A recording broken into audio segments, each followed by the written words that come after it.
Ayan guys. Inbulod anay namon ang gabi kay para pagmara o uga na siya or tuyo na siya. Ayan, pwede na natin siyan. Igagata na natin siya. Ulam na. Ayan. Ayan guys, lutuon na naman ang amon gabi. Ginataang gabi.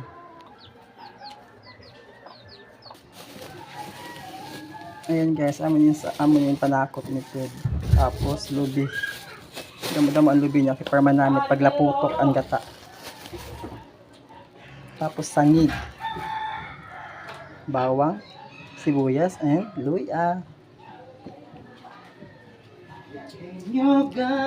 Damo-damo ang gabi kaya damo-damo man ang matagaan yan.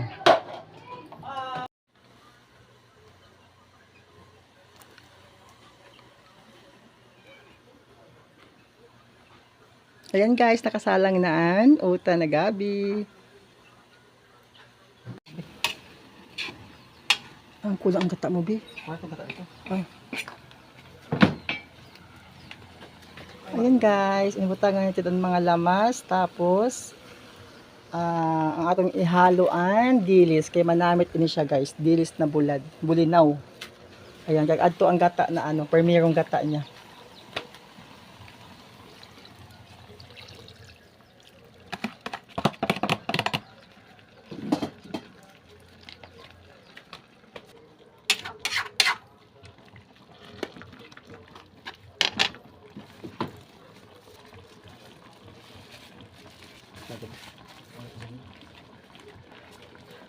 Ayan guys, sangig na lang guys ibubutang itid.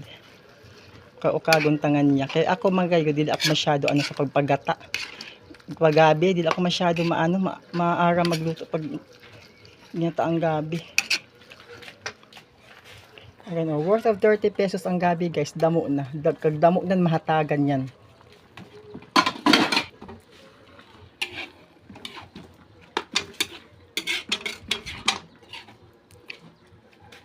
If I ever fall in love again.